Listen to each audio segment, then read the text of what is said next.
Oui, il y a des différences, mais ce que je remarque à chaque fois avec La République En Marche, c'est qu'ils adorent s'engouffrer dans ce type de polémique où on parle beaucoup de la forme comme pour les généraux et on cache complètement le fond. Il y a beaucoup de sondages qui ont été faits sur cette tribune des généraux que je condamne aussi sur la neutralité des armées qui doit être non négociable.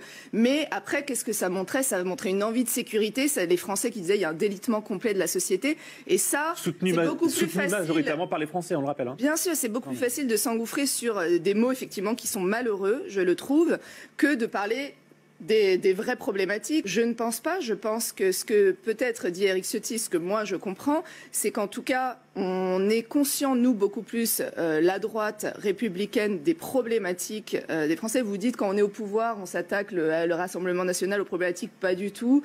Vous votez contre toute mesure qui renforce la sécurité. C'est vraiment parce que ça réglerait les problèmes et ça réglerait votre fonds de commerce. Mais c'est vrai, on le voit. Quand vous votez contre le fichier des personnes recherchées pour fait de terrorisme, quand vous votez contre des mesures de flicage seulement des islamistes, vous votez contre toute loi antiterroriste. Enfin voilà, une fois que vous êtes au pouvoir, dans des exécutifs locaux à Bruxelles, vous votez contre. Donc parce que ça réduirait votre fonds de commerce à zéro.